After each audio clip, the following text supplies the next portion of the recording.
আমাদের পার্শ্ববর্তী দেশ পশ্চিমবঙ্গের নির্বাচনের ফলাফল, সেই ফলাফল গণমানুষের ভোটের অধিকার প্রয়োগ হয়েছে।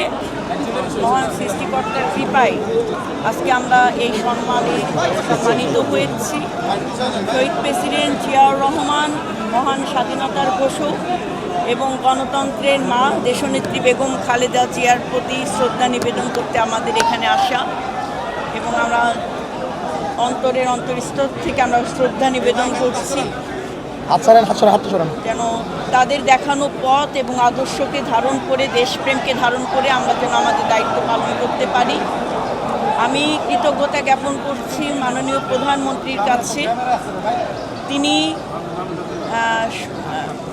ফ্যাসিবাদ বিরোধী আন্দোলনে রাজপথের সবচেয়ে গুরুত্বপূর্ণ যে রাজপথের আন্দোলন গড়ে তোলার ক্ষেত্রে যে নির্দেশনা প্রদান করেছিলেন, আস্থা রেখেছিলেন, সেই আস্থা অনুযায়ী কাজের মাধ্যমে রাজপথের একজন কর্মী হিসেবে যে আমাকে মূল্যায়ন করেছে, আমি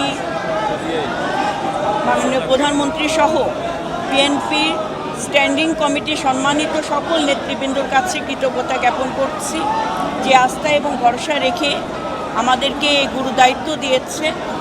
আমি আমার জীবনের শেষ রক্তবিন্দু দিয়ে হলেও বাংলাদেশের পক্ষে গণমানুষের অধিকারের রক্ষার ক্ষেত্রে এবং জাতীয়তাবাদের একজন সৈনিক হয়ে আমি এই সংগ্রাম চালিয়ে যাব এবং এখান থেকে আমি কখনো পিছু পা হব না।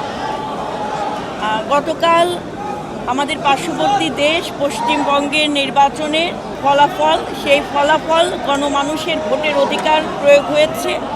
ভোটের অধিকারের মাধ্যমে, মানুষের গণরায়ের মাধ্যমে যারা দায়িত্ব গ্রহণ করেছে আমি তাদেরকে সাধুবাদ জানাই। এবং আগামী দিনের বাংলাদেশের রাজনীতি নির্ধারণ হচ্ছে গণমানুষের স্বার্থকে বিবেচনা করে, দেশের স্বার্থকে বিবেচনা করে। আমাদের কাছে ফার্স্ট প্রায়োরিটি হচ্ছে আমার দেশ এবং আমার দেশের গণতন্ত্র, মানুষের অধিকার। সেই জায়গায় পররাষ্ট্রনীতি কেমন হবে, আমাদের সরকার প্রধান এবং পররাষ্ট্র মন্ত্রণালয় থেকে যারা জড়িত আছেন সকলে সঠিকভাবে দেশের স্বার্থকে বিবেচনা করে আমাদের পররাষ্ট্রনীতিগুলো নির্ধারণ হবে। সময় বলে দেবে আমাদের কখন কোন পথে হাঁটতে হবে।